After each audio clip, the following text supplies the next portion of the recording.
Good morning, afternoon, evening, and welcome to Concerned Citizens Presents, a new offering on Village TV.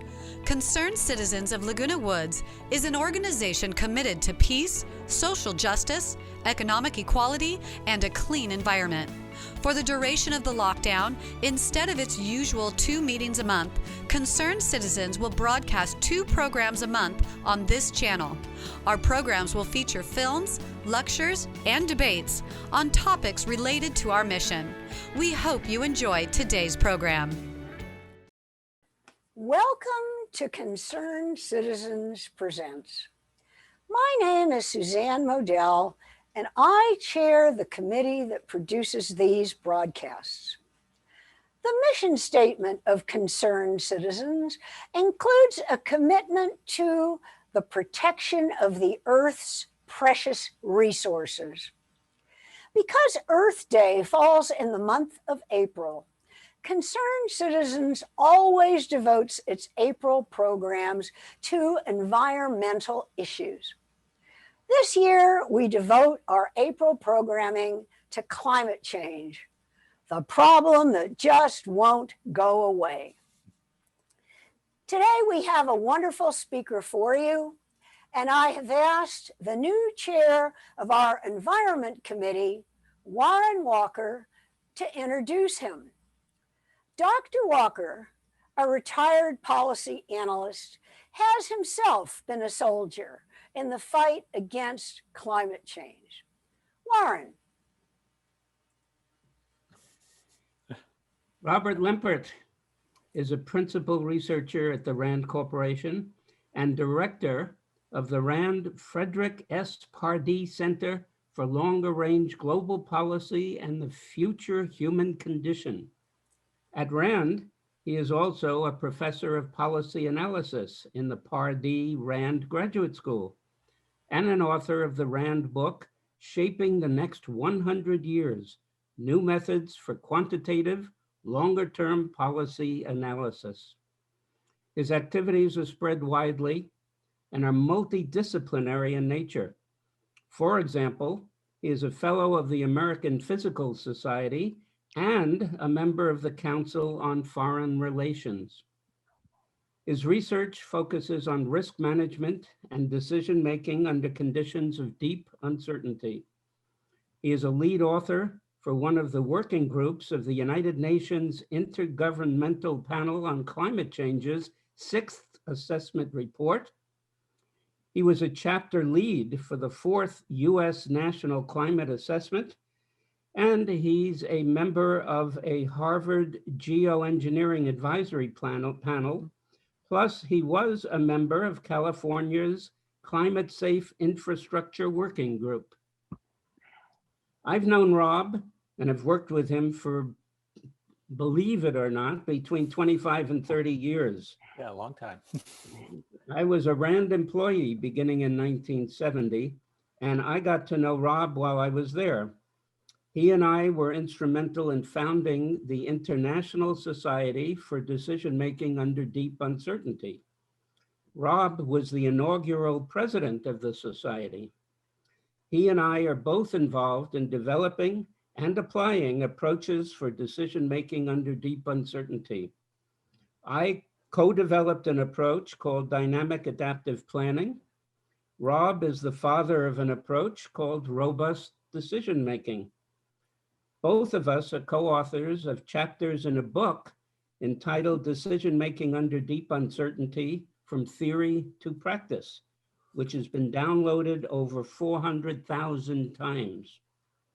So it is a great honor and gives me great pleasure to introduce my friend and colleague, Dr. Robert Lempert. Okay, well, thank you so much for inviting me today. It's a real pleasure to be here. So I want to talk about climate change. And in particular, I'm going to talk about climate change as a risk management challenge. And I'm going to get to that particular topic at the end. First, I want to take just a brief background on the challenge and then spend a good deal of time talking about the challenge of how do we get to some of the goals that we need to get to in order to address this problem, this challenge. So just to start with the basics, the Earth has the temperature it does, which is by and large comfortable for humans and other living things, because there's a blanket of greenhouse gases, water vapor, carbon dioxide in the atmosphere, which is transparent to the sun's light coming down, but opaque to the infrared radiation heat bouncing off. And so this blanket of greenhouse gases essentially absorbs, traps the sun's heat, and keeps the Earth at the temperature it is. It's called the greenhouse effect because it operates something like the greenhouses in which you grow plants in cold climates. And this is very old science. It dates, at least from the 19th century. So the basic idea of the greenhouse effect is very established and very, very old. What's been going on is that while greenhouse gas concentrations have varied over time, humans have had a big effect over recent history. And so this is a chart showing ice core data going back roughly 1 million years. And you see the level of carbon dioxide, one of the chief greenhouse gases, varying up and down. And this correlates with the various ice ages. And then you see at the present time, this spike.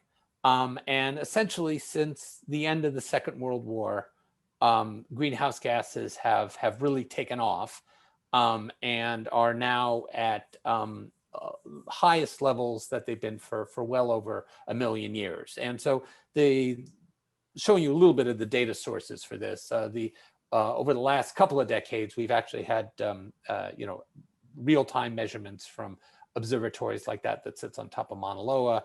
You can see the little squiggly lines, which is the breathing of the planet, it's called, in the northern hemisphere winter. The plants grow, absorb the carbon dioxide, the concentration goes down a little bit, the reverse in the winter. But there's this clear trend upwards. We're now over 400 parts per million, whereas at the start of the Industrial Revolution, we were about 280. So we're up by about a third since the start of the Industrial Revolution. This will hopefully do an animation, but as one would expect, again, with very basic physics, as we've increased the thickness of this blanket, the Earth's temperature has gone up, and this is a wonderful animation from the Hadley Center in Britain, which shows you since the 19th century, the temperature has been going up and up and up and getting closer and closer to this 1.5 and 2 degree numbers, which we will talk about as we go forward. Okay, so climate change is one consequence of what some people have called the Great Acceleration or the Anthropocene. And so these charts show population, income, and the urban population going back about 250 years. And what you see for all three is this gigantic explosion in population, which goes up by a factor of 3, wealth, which grows up by about a factor of 10, and the extent to which the human population is urbanized, which has grown greatly, all basically since the end of the Second World War and this period we've lived in. And so climate change is both a consequence of this. It's been this explosion of population and wealth that has created these extra greenhouse gases in the atmosphere, and is also driving many, many other changes in the world we live. Now, climate change, this warming of the world, is starting to have impacts which are already significant and will grow in the future. We've been living through over the last couple of seasons just unprecedented fires. The Getty Fire 2 years ago is not the biggest we've had. It happens to be the closest to my house, so that's why I put this picture in here. It's also a pretty amazing picture. And we're seeing these impacts now and then impacts in the future. This is just a map of Marina Del Rey and Venice Beach, which comes from Climate Central, which is a climate information organization. You can actually just type your zip code in, move slider bars, and get projections of what sort of flooding you might expect. But again, I mean, actually, LA is a city which is less affected than many coastal cities by potential sea level rise. Those still significantly so. But we have people are, one of the things that's actually new these days is that people are actually seeing the effects of climate change, and they are just the tip of the iceberg as to what may be coming. People have been noticing. This is two sets of surveys from the Yale program on climate change communication. They've have what they call the 6 Americas, which are 6 levels of attention and concern to climate change. And over the last 4 years, at least, you've seen that there's a growing number of people that are in their most concerned category: alarmed.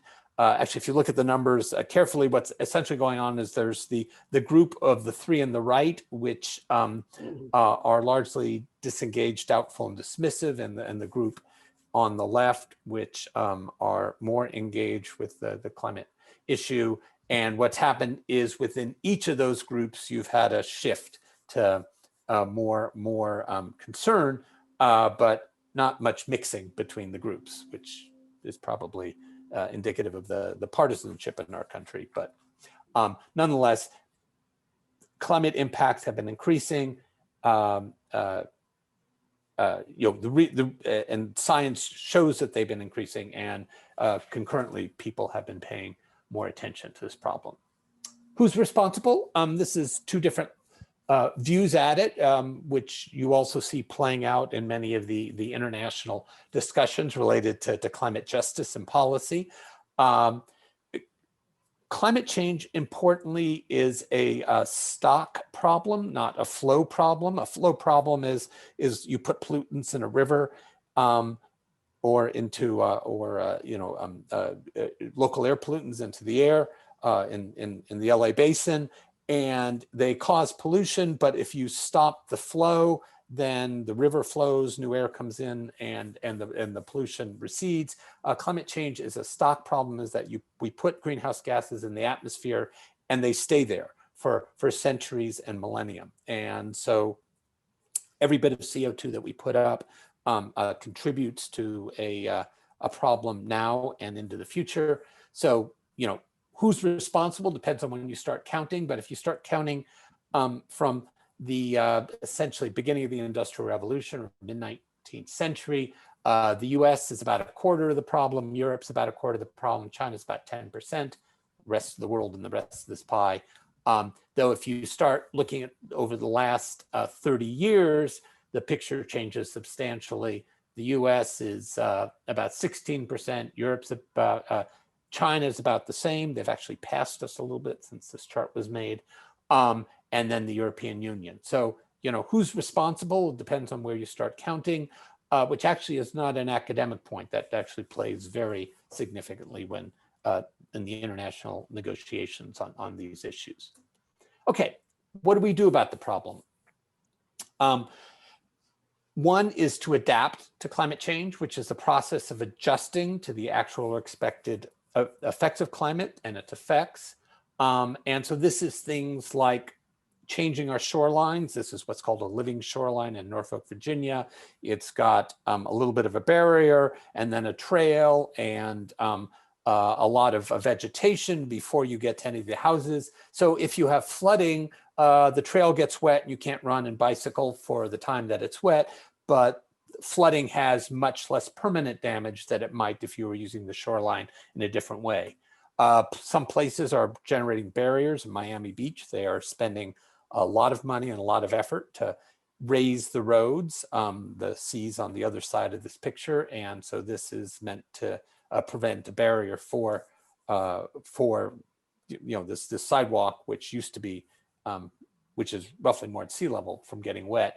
And then there's more transformational changes. This is a proposed development on Treasure Island in San Francisco Bay, where since they can start from the beginning, the idea is to put the structures at the middle of the island where they're at the highest point and surrounded by recreational areas. So if and when the seas rise over the coming decades, that you don't lose the buildings, you just lose your recreational area. And that's easier to do in a so-called greenfield development, but there are many communities which, at least in principle, are starting to look, do we have to take an existing community and redevelop it into a form that is like this, which is more resilient to climate change. The other big class of response is mitigation, reducing emissions. This is what we're going to spend bulk of our time today talking about. But in order to slow and halt climate change, we need to very significantly change the trajectory of emissions, and which means significant changes in the way we move ourselves around, heat our buildings, generate our electricity, and so forth. What I'm showing you here are two emission trajectories from the recent IPCC special report on the 1.5 degree target. And it shows how quickly emissions need to come down over the first half of the 21st century in order to have a good chance of staying within a 2 degree centigrade increase or a 1.5. If you recall in that earlier chart I showed you,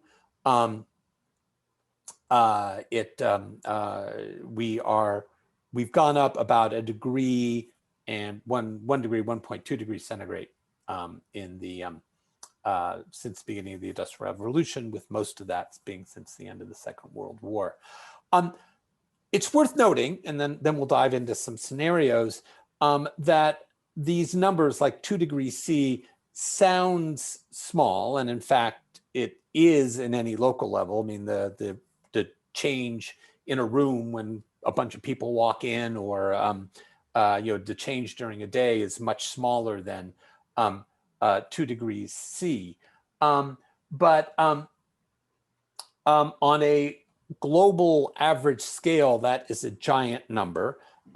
Going the other way, that is colder rather than hotter, the difference between the average global temperature today and that at the depth of the last ice age is about 6 degrees centigrade.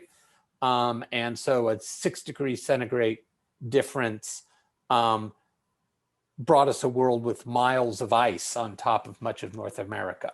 So a 2 degree change is obviously different going hotter than colder, but is really quite significant. And some of the larger numbers going up to 3, 4, 5 degrees C, which we would get if emissions keep going along this baseline trajectory, are really quite substantial. Okay, so how would we follow a path like this? What would it require for us to go down one of these paths? Nice to see some. Suzanne, are there any questions in the chat that people had? There are. Okay. Would you? Do... I suspect that you're going to anticipate them, but they're anticipating you. But if you like, I'll shoot you. I'll shoot you. Let me shoot you this one. Okay. You know the frog in a pot on a stove, yes. So-called experiment? Well, in case some of our viewers don't, the frog supposedly keeps getting used to hotter and hotter water. Aren't people, citizens, journalists, everyone like that frog, so that year by year, everyone is getting used to a hotter planet and climate change impacts as their new normal, rather than thinking back to how it used to be? And doesn't that lower concern and inability to look ahead affect our actions to mitigate emissions? The short answer is yes. That is definitely a potential problem. And you do see some of that, is that climate change, when climate change is often termed a wicked or a super wicked problem. And one of the challenges is exactly that, is that the changes are significant, but not incredibly rapid on a human scale, so that people slowly get used to the changes. And as like you say, it can be like a frog in a pot and not respond. I mean, the other big challenge is that, another big challenge is that there's a delay between action and the benefit. So that reducing emissions now doesn't change our risk profile tomorrow. It reduces our risk profile in 10, 20 years. So there's also, you need to act now and need to deal with essentially delayed gratification on the reducing emissions front. So all of those pose significant challenges. And I mean, one of the points of giving talks like this and the IPCC and others is to try to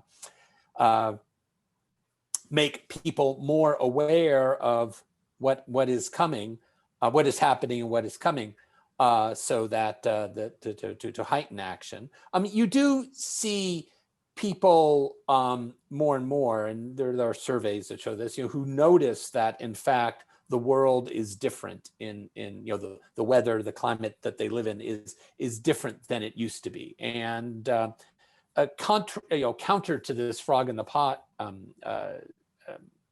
issue, there people do have a very strong sense of place, and as the place changes around them, that is actually can be quite a visceral emotional experience, which I think is part of what you see in those the polling numbers I showed you, as people do become more alarmed because they get a sense of this place, I've lived here for many years, and this place is not what the weather doesn't behave like it did before, and that can become a very visceral thing. But yeah, the frog in the pot is definitely a problem. So that's actually a great segue. Let's dive to what do we do about this? And so I want to spend a little bit of time chatting about a study that I was involved with. This was a RAND study, and then with our partners at the Center Climate and Energy Solutions, C2ES, and the Pacific Northwest Labs modelers. We looked at various scenarios, 3 scenarios for how the US could get to deep decarbonization, 80% reductions in 2050. And what we were particularly interested in is different, not just the quantitative part of it and the technology part of it, but what are the factors, political factors, policy, market and business conditions, innovation, bottom-up consumer preferences. What are the mix of conditions that would actually motivate enough action to get us to deep decarbonization by mid-century? And so we looked at 3 scenarios. One is called a competitive climate. I'm trying to move things around on my screen so I can see my slides, but a competitive climate where the federal government is a leading actor, and because it's sees a need and sees great support for making the U.S. a leader in green energy technology. Climate federalism is one in which the states, largely acting independently, seek their own business opportunities, economic opportunities, largely in green energy, and also respond to citizens' concerns about natural disasters. So for instance, I mean, Texas, which is not known as an environmental leader, is a leader in wind energy. Recently had some climate-related disasters, not only the cold spell, but it's had droughts, which is has and may even more in the future generate action. And then a third scenario, low carbon lifestyles, in which changing socioeconomic conditions drive business and consumers in directions that enhance decarbonization. So we developed these scenarios in an iterative process with representatives from 21 leading firms, and basically did scenario workshops where the firms talked about how they saw the world evolving, the opportunities, the barriers, the dangers. We turned those into scenario elements, put them in the models, saw where that got us, came back to the workshops, readjusted, and went around. We essentially went through a couple of rounds of this. Initially, we were not getting to the 80% reduction goals, and so we had to crank up various assumptions.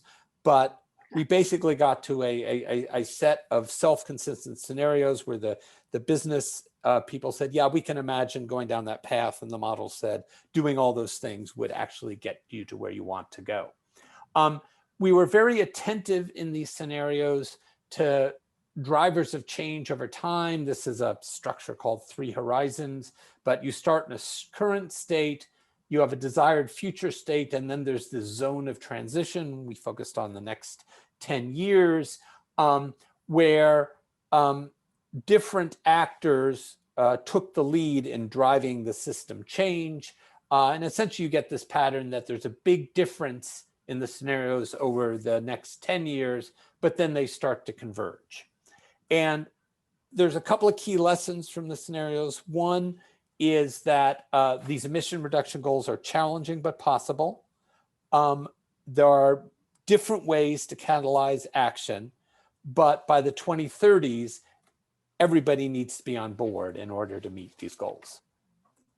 So just to take you through these quickly, this competitive climate scenario, the little vignette for it is strong international pressure in the form of carbon tariffs and growing a recognition of the competitive benefits of low carbon innovation lead to a strong early US federal response, including an economy-wide price on carbon. So in other words, a carbon tax or a nationwide cap and trade system. And this then gives you a couple of bullets on that. We assume the carbon price comes in 2024. There's aggressive vehicle standards, strong research and development, states push clean energy standards, building codes, transportation policy, businesses move in this direction, take advantage of the export opportunities. Consumers are supportive, there's a willingness to pay for low carbon goods. And it's very technology broad, a big emphasis on nuclear power. CCS is carbon capture and storage. So essentially a natural gas plant, instead of emitting its CO2 into the air, you capture it and then can pump it back down underground, battery storage, and so forth. Second scenario is climate federalism. In this, it's responding to economic opportunities and intensifying climate-related disasters. A growing number of US states implement ambitious climate policies, leading to calls from businesses for a more harmonized national response. So in other words, you get about a decade of states going off aggressively in their own directions, and then the business community says, hey, we need a level playing field, and then that brings a more national response. And so on the federal level, we don't get much until the 2030s.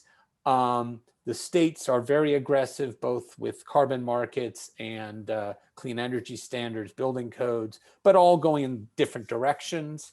The consumers are supportive, and voters are supportive of this in many places because of the climate damages they are seeing.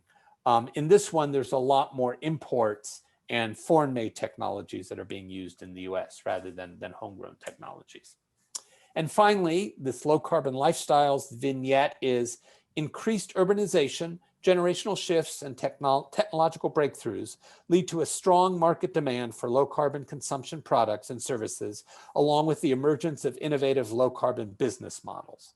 And again, we've got the list here you can see of what's going on. My vision of this one is you go onto Amazon and buy something, and there is a greenhouse gas footprint rating for various products, which is a validated assessment.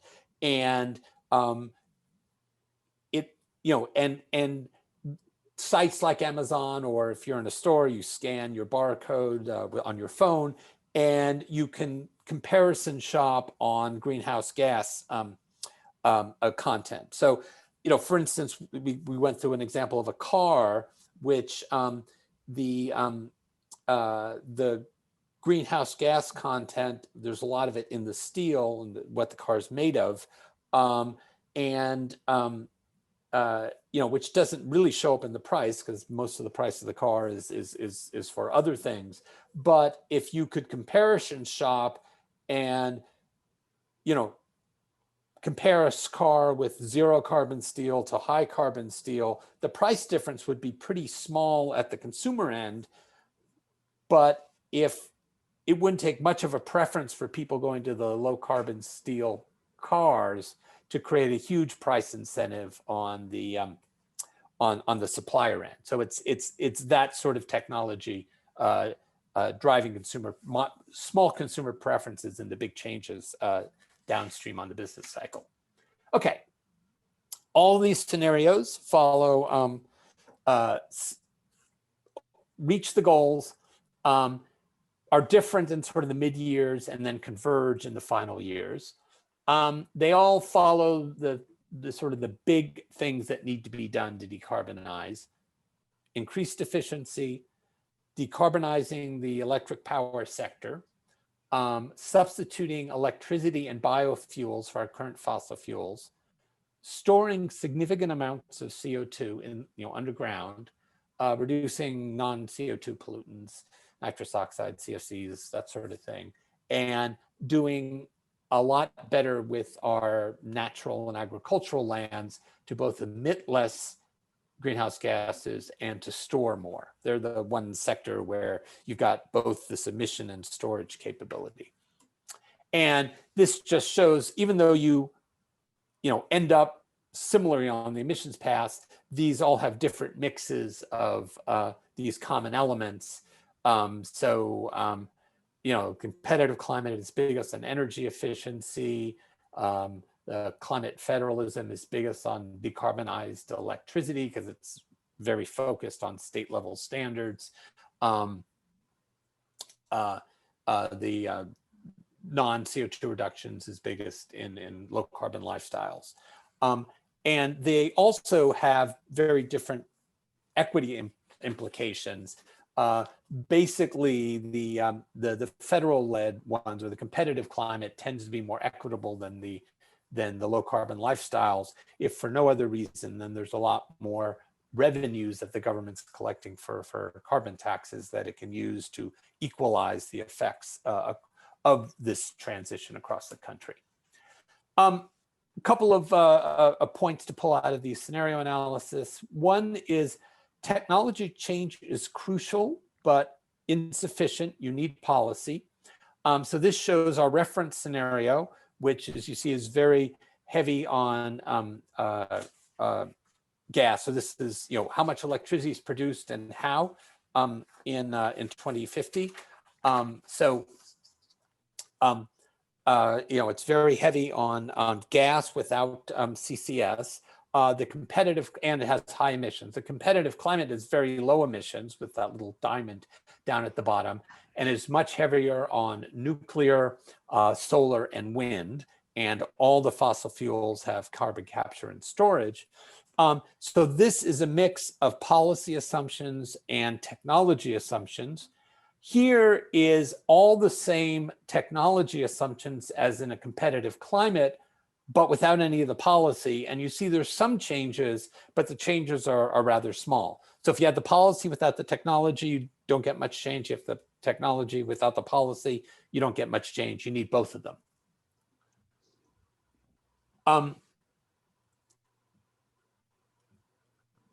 Let's see, so nuclear power.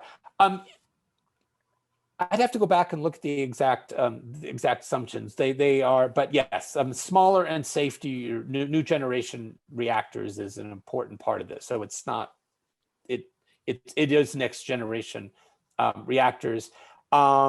Yes, and by the time you get to the 20s and 30s, the oil and gas industry is moving in, significantly in new directions. In part, they're resigned to it. That's where the markets are going. So, plastics, or they become, energy companies supplying other sorts of energy. Yes, and nuclear power has a waste problem, and we could talk more about some of the risk trade-offs that when we get there. Okay. Okay, Rob, are you still moving, or are you looking for questions? I'm happy to take questions. Got a couple more slides to show, but yeah. Well, no, but I mean, I would just like to suggest, if you do decide to respond to a question, I'd like you to read it. We're aware that you're responding to questions, but our viewers don't know what the question is. So why don't you proceed with the slides? But if you do want to take a question without my reading it, it might be helpful if you at least summarized it. Okay, great. Well, I will do that. Okay, so every sector requires significant change, and here we go through what needs to happen in the different sectors. Electric generation, in some sense, has the most options, and you see big differences in the different scenarios. So the low carbon lifestyles is the most renewables heavy, competitive climate. We assumed a lot of nuclear. The climate federalism is in between. The transportation, the big question is how much do you shift to electricity and biofuels? In industry is one of the harder ones to get to because there are so many different sorts of industrial processes. And in many ways, that's the one that requires the biggest capability for carbon extraction from the atmosphere, because it's so hard to get to all the different industry sectors. And then buildings, the big question is how much do we electrify buildings, and how much do we go to low carbon biofuels to replace current gas sources. In all these scenarios, you've got significant negative emissions, which are a mix of land use changes and then various ways of essentially sucking carbon out of the air. One of the main ones people talk about these days is called BECCS, bioenergy with carbon capture and storage, where essentially you grow crops, create biofuels, burn those biofuels, extract the carbon from the effluent and pump it underground, so there's a net flow underground. None of these technologies, other than growing trees and things like that, which is the land use, some of the land use changes are well understood and deployed at this point. But all these scenarios assume you need a lot of them, and the 1,000 million metric tons of CO2 is about the exhaust from about 200 million cars. So this is a large scale process we're assuming here. Okay, so key takeaways. US economy requires fundamental shifts, these transformational changes across the economy, alternative pathways to get there. There's lots of ways to start, but eventually everybody needs to come on board. Public support is ultimately required at a high level. No silver bullet, needs lots of policies. Technology innovation is necessary, but not sufficient. Need the private sector. And these sectoral responses are highly interdependent, that what goes on in one sector affects another and vice versa. The most obvious one there is that electrifying the transportation sector only makes a big greenhouse gas difference if we also decarbonize the electric sector. Okay, let me just say a little bit about climate change as a risk management challenge, and then we can dive into questions. So the Intergovernmental Panel on Climate Change defines risk as the potential for adverse consequences for human or ecological systems, recognizing a diversity of values and objectives. And so one of the challenges in addressing risk, and I think we'll get to that as we discuss some of the questions having to do with the pros and cons of different technologies, is that different people care about different things and have different objectives, and climate change affects so many different things. You end up with people assessing risks very differently, both because of what they care about and because of the inherent uncertainties. Risk management is plans, actions, strategies, policies aimed at reducing the likelihood or size of adverse consequences. And then this important idea, transformation, which is a change in the fundamental attributes of a natural or human system. So this is the IPCC, what they call burning embers diagrams. And these are the ones from the recent climate change of 1.5 degrees report.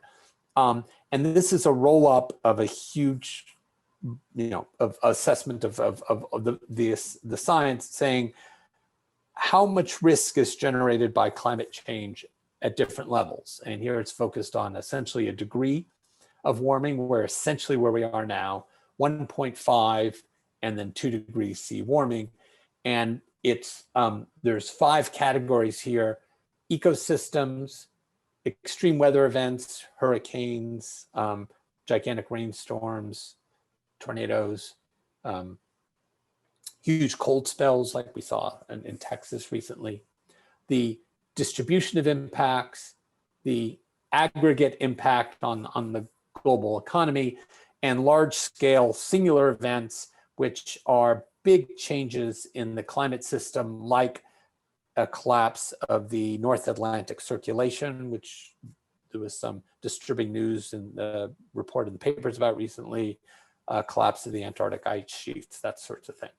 And then the intensity of the color shows the level of risk. And the basic story is the thing that is earliest and most threatened are the world's ecosystems, which are under a great threat from climate change. Then the extreme weather events, and the others are trailing a little bit behind. The little H's and M's are the level of confidence in the transition. So we actually understand the risks to the ecosystems pretty well. The others we understand much less well. So those are the climate risks on one side. There are all sorts of risks associated with the transformations to follow the paths that we discussed: economic dislocations, potentially increased inequality, loss of livelihoods, adverse side effects for all these various technologies, opportunity costs for paying attention to this problem as opposed to others, and then just failure, starting down the transition and failing. But there are also many potential co-benefits. One thing that people talk a lot about these days is all the health benefits that one would get from not having to live around fossil fuel production. And there's lots of discussion, particularly post-COVID, of how we might transform our cities to rely less on internal combustion powered cars and other ways to get around, which might be an opportunity to, recreate the way we, urbanites live in very desirable directions. So let me just end this part on with some questions. How important is it to keep lots of options open versus focus on specific pathways? And a lot of the discussions that you see these days around climate change have to do with that. Should we keep a nuclear option open, even though some of the problems with it are not yet solved? Or do we focus entirely on renewables? Geoengineering, is that an option we ought to explore? How to balance among the unavoidable trade-offs among the many affected interests. And so, how heavily do we weigh the loss of ecosystems, which some people care more or less about, and then there's great uncertainty about how much cascading effects that will have, versus the aggressiveness of emission reduction. Small island states are suffering much more than others. So how do we balance that? To what extent should we focus on climate change alone or embed climate change action with the pursuit of other societal goals? I believe Julie Rosenberg from the World Bank is going to talk about the connections between development and climate change. Do you see those things as a package, or do you see those things as independent? Do you see people talk about bouncing, resilient and bouncing back and bouncing forward? When we have climate disasters, hurricanes, floods, how much do we use that as a opportunity to just build back the structures so that they do okay, or as an opportunity to rebuild, reimagine the communities that are affected? And then finally, which goes a little bit to the frog question, the world actually changes a lot, and are we trying to restore to what the world looked like, but when, or to what extent are we just envisioning a changed world in a direction we like? And so two examples of that is, two structures which are threatened by climate change are actually not all that old. And so, for instance, Miami is much less than 100 years old. So do we want to make that permanent, or do we just, retreat? And similarly with, say, Santa Monica Beach, if you go to the, Santa Monica Beach in its current beautiful wide form is a relatively recent creation. If you go to the Annenberg Beach Club on Santa Monica Beach, they have a little line where the water was in the 1920s, which is an awful lot closer than it is now. So, how hard do we fight to keep the full beach as the seas rise, or do we just let it go back to a state that it was before? And everywhere you look, there are questions like that. So happy to discuss whatever directions you guys want to go. Well, thank you very much. I do want to point out that at this point in time for our program, we have about 5 minutes left for discussion. Oh my gosh, okay. So I don't know which, we've had several very interesting questions. I'm going to try to kind of summarize them by throwing, just one at you. And that is that there are a very, very large number of options that you've laid out in front of us. But we would have to have not only an American effort behind this, but actually a worldwide effort behind this. So in the few minutes left to us, I wonder if you could just summarize how you and your team envision mobilizing Americans and global residents behind this program. Okay, all right. Obviously a really good question, and this particular study was focused on the US. The first thing the US can do is, be a leader and, show what can be done. And so a strong theme running through all the scenarios that we showed is that, there are many benefits to following these paths. And so, showing that it can be done is in some ways perhaps the most important thing that the US can do. There are, as you know, international processes and agreements like the Paris Agreement, which the US recently rejoined, which are processes which try to generate collaboration among nations to reduce emissions. And in some sense, that is really just relies on self-reporting and norm building and shaming to try to urge countries along. There are sticks. There's a lot of talk of, binding agreements. And that's a whole nother topic of to the extent to which we can rely on binding agreements. The previous international agreements tried to have binding targets and timetables.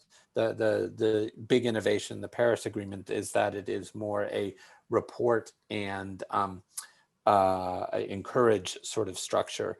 But I think there's increasing interest in which I think is a more productive path of using market access, standards, trade, carbon tariffs they're called, to try to create both carrots and sticks for decarbonization. And the idea being that the U.S. does its part. We work with and provide assistance to countries, poorer countries that need the help, but increasingly that access to U.S. markets, to European markets, Chinese markets is predicated on being low carbon, and that there are carbon tariffs. So that I think a set of carrots and sticks is the way that we need to proceed.